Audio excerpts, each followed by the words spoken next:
Z Débrief, en partenariat avec InmacWstore.com, le spécialiste de l'équipement informatique pour les professionnels. Bonjour à tous et bienvenue pour un nouvel épisode du Z Débrief, votre podcast sur l'actualité de la transformation numérique. Estelle, bonjour. Bonjour David, bonjour à tous. Alors cette semaine, il est question de problèmes de recrutement dans les entreprises de services du numérique, les ESN. Exactement, ces sociétés par le passé connaissaient déjà un fort turnover.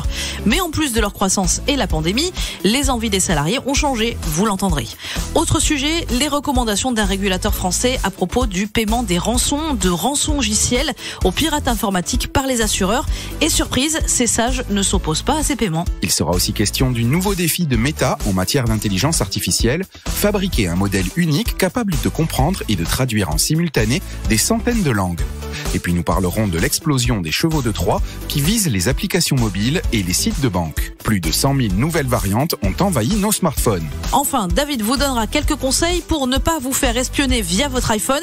Et pour finir, nous inviterons Guillaume Sériès de la rédaction de ZDNet à nous rejoindre pour nous parler des nouvelles tendances matérielles du côté des ordinateurs portables. Allez, le Z Débrief, c'est parti. Les dernières infos.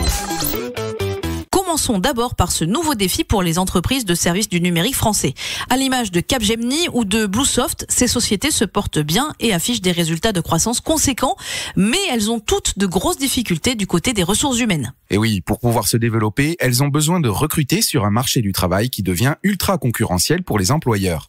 Si le turnover dans ces entreprises a marqué le pas pendant la pandémie, ils sont nombreux à nouveau aujourd'hui à aller chercher une herbe plus verte ailleurs. Le taux de renouvellement avoisine à nouveau en ce moment les 20 à 30%. C'est énorme. Certaines ESN ont même du coup changé leurs critères de recrutement.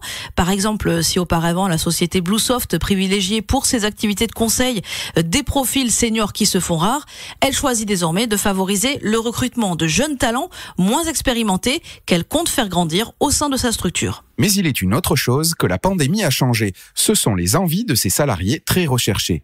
Auparavant, ils quittaient un groupe pour un autre après 4 ou 5 ans, parce qu'ils en avaient fait le tour, comme on dit, et qu'ils voulaient se mesurer à d'autres projets. Désormais, ils font leur valise pour aller vivre ailleurs, ou pire pour les ESN, pour se reconvertir.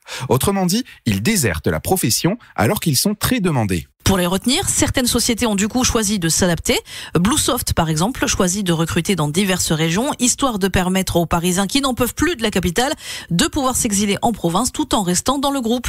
Et Bluesoft a aussi choisi de mettre en place le télétravail 3 jours par semaine. Mais cette politique a ses limites car parfois la présence physique des salariés reste indispensable, au risque de les voir donc choisir de devenir désormais boulanger ou professeur.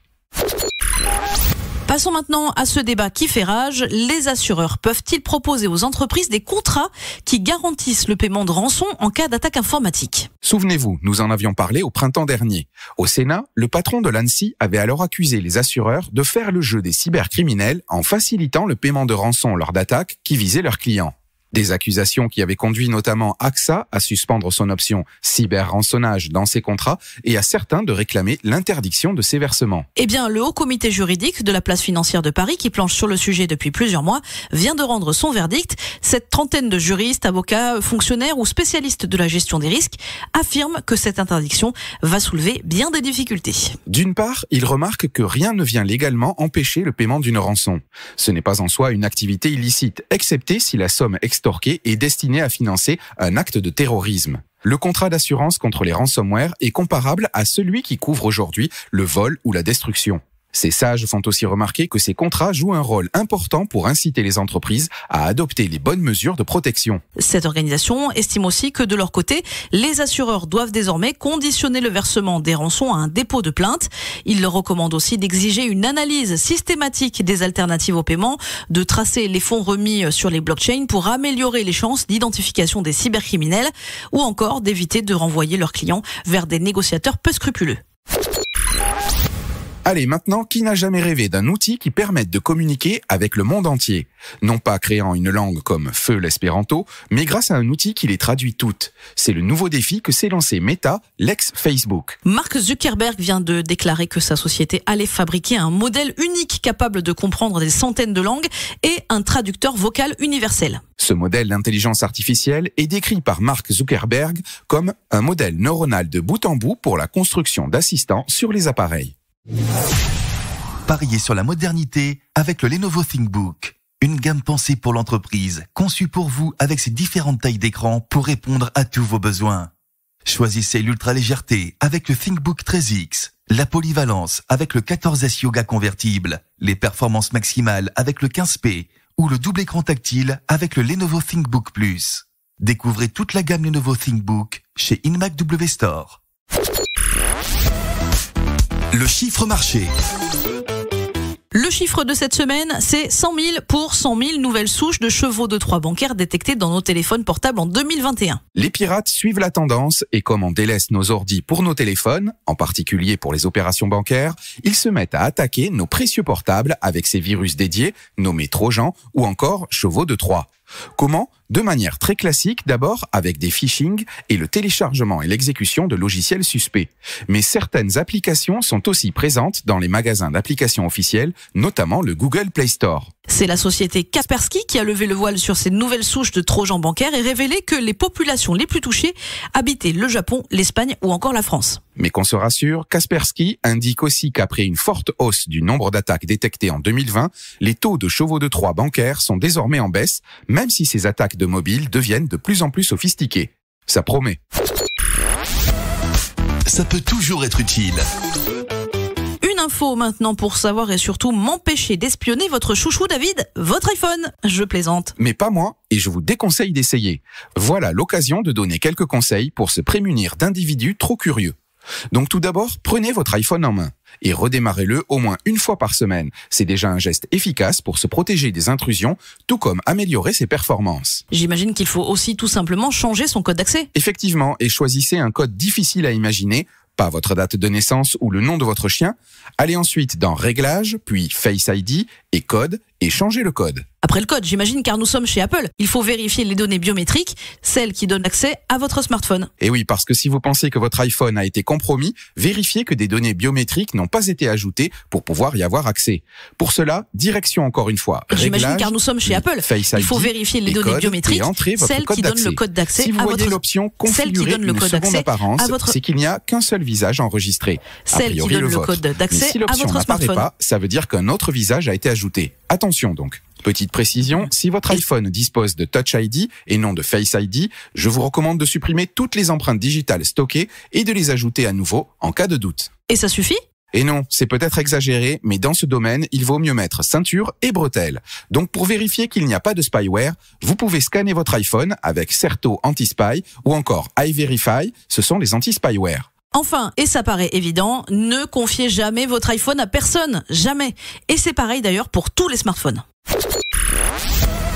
Le zoom de la rédac. Notre dernière rubrique est consacrée cette semaine aux nouvelles tendances du monde merveilleux des ordinateurs portables. Et c'est Guillaume Sériès de la rédaction de ZDNet qui vient nous les présenter et surtout nous dire que les ultra portables, eh bien c'est du passé. Longtemps, la tendance en matière d'ordinateurs portables fut de proposer toujours plus puissant, toujours plus petit et donc toujours plus léger. Alors, toujours plus puissant, c'est toujours le cas. Plus léger, c'est encore peut-être le cas, mais plus petit, c'est fini. Et ça, c'est à cause ou grâce au télétravail. On va y revenir. Ok, sacré changement. Et vous avez quelques exemples à nous donner, Guillaume ? Le nouveau portable MacBook Pro M1 Max d'Apple est proposé avec une option 16 pouces. Bien sûr, il coûte très cher, plus de 2700 €. Et il pèse 2 kg. Mais ce nouvel ordinateur portable illustre une tendance forte. En effet, les autres constructeurs se mettent rapidement au diapason du 16 pouces. HP vient de lancer une déclinaison de son modèle phare pour les professionnels, le portable 2 en 1 Spectre X360 en 16 pouces. Idem pour Dell et Lenovo. Ces trois marques ne proposaient jusqu'alors du 16 pouces que pour les passionnés de jeux vidéo. Désormais, ce sont les professionnels qui sont visés avec ces ordinateurs portables grand format. Mais pourquoi les fabricants d'ordinateurs s'entichent-ils maintenant de portables plus volumineux ?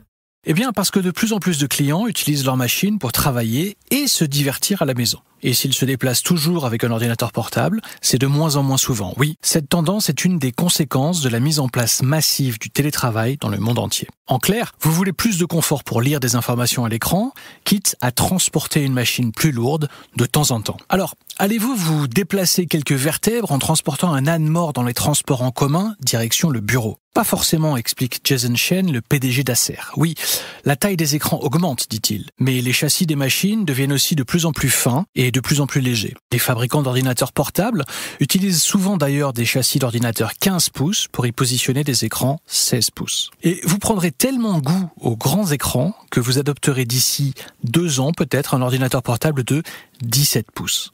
Le PDG d'Acer assure que la demande de Chromebook 17 pouces est en forte hausse. Un facteur de forme jusqu'ici réservé aux stations de travail. Eh bien moi je n'ai qu'une seule chose à dire, vive le progrès, parce que des portables plus grands et plus légers, c'est tout ce dont je rêvais. Allez, le Z-Débrief, c'est terminé. Votre podcast reste disponible comme chaque semaine sur toutes les plateformes d'écoute comme Spotify ou encore Apple Podcast. Si vous aimez Z-Débrief, n'hésitez pas à nous le faire savoir en ajoutant de petites étoiles ou des commentaires. N'hésitez pas non plus à écouter le ZDTech, le podcast de la rédaction de ZDNet. Il vous attend tous les matins dès 8h pour faire le point sur un sujet d'actualité du monde de l'IT et des telcos. À la semaine prochaine. Bye bye. Z-Débrief, en partenariat avec InMacWstore.com, le spécialiste de l'équipement informatique pour les professionnels.